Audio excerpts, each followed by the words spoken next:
안녕하세요. 플레이야입니다. 우리가 생각에 대해 잘못 알고 있는 것들이 있습니다. 생각은 끊임없이 제잘거리는 수다쟁이다. 머릿속은 늘 시끄럽다. 생각을 멈추어야 마음이 조용해진다. 그러나 생각은 원래부터 수다쟁이가 아닙니다. 생각은 감정과 마찬가지로 믿음에서 나옵니다. 내 믿음이 자연스럽게 정렬되어 있을 때 생각은 단순하고 직선적이고 조용하게 흐르는 중립적인 정보로 이루어집니다.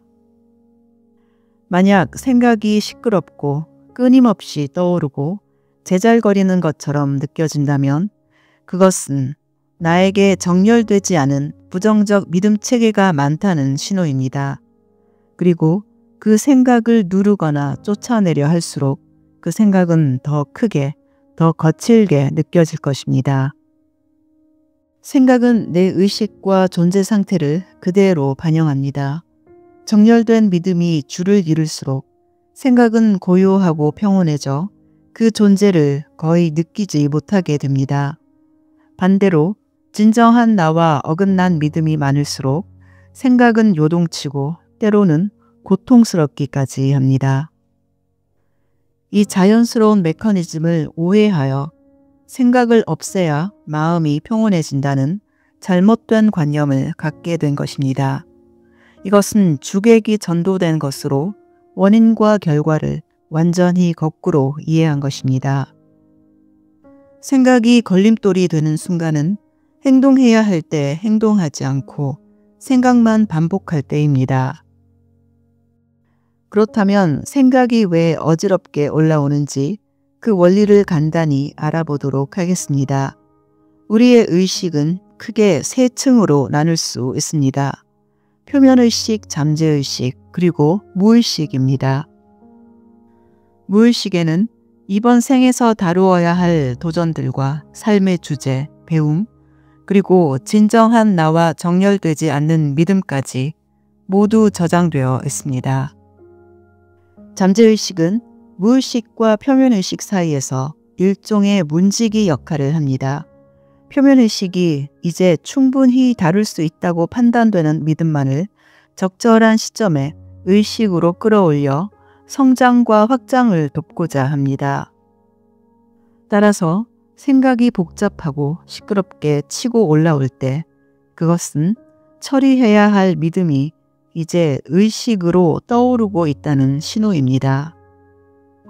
번잡한 생각으로 보이지만 실제로는 잠재의식이 무의식의 내용을 표면의식으로 전달하는 과정이며 지금의 나를 한정 짓고 있는 믿음을 마주할 시간이 되었다는 뜻입니다.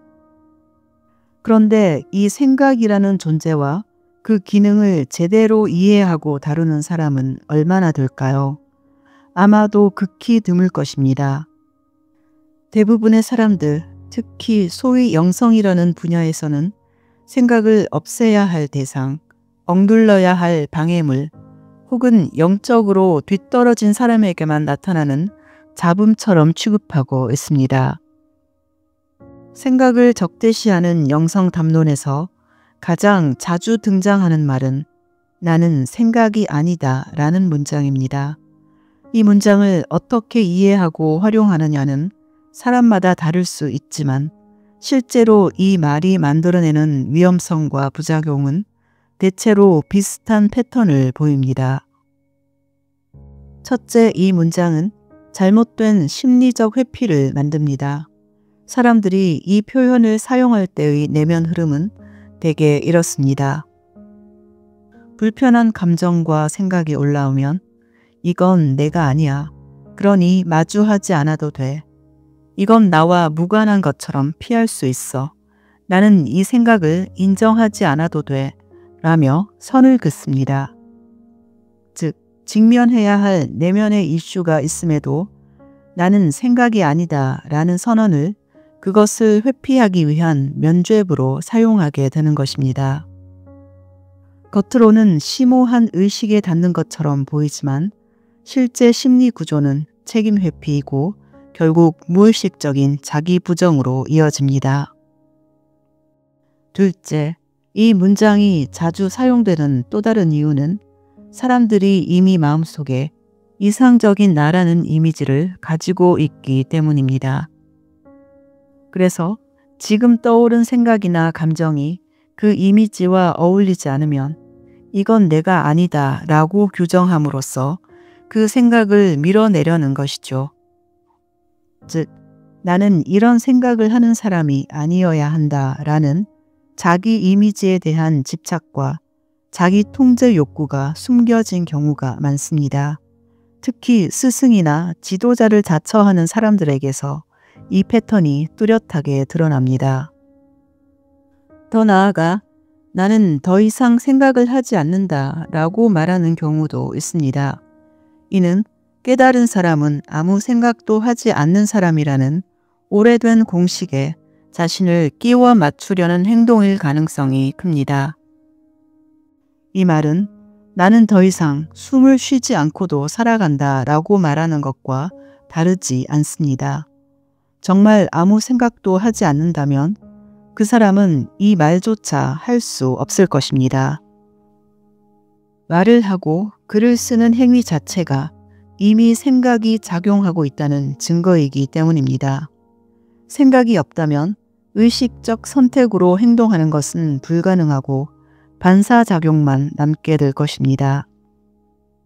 결국 나는 생각이 아니다는 영적 언어로 포장된 자기 검열이며 감정과 믿음을 회피하고 자기 자신을 분리시키는 방식입니다.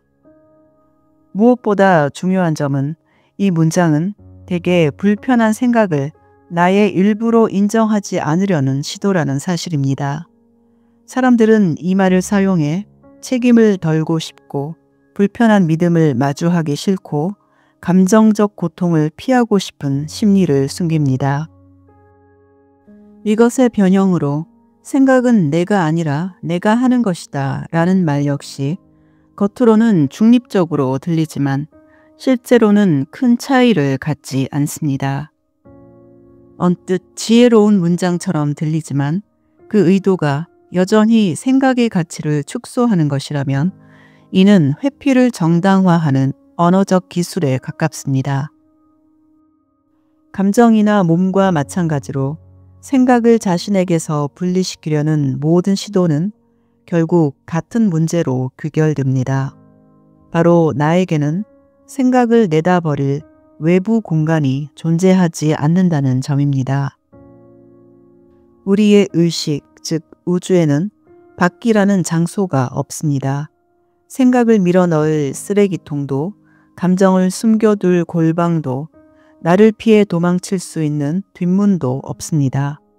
의식 전체가 존재하는 모든 것이 곧 나이기 때문입니다.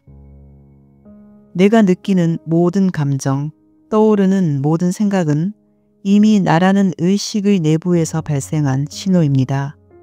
한번 생긴 의식은 결코 비워지거나 없어질 수 없습니다. 오직 인정하고 탐색하여 전환할 수 있을 뿐입니다. 그래서 회피는 결코 해결책이 될 수 없습니다.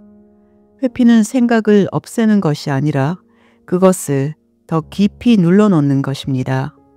그리고 더 깊이 눌린 것은 결국 더 큰 소음, 더 강한 불편함으로 되돌아옵니다.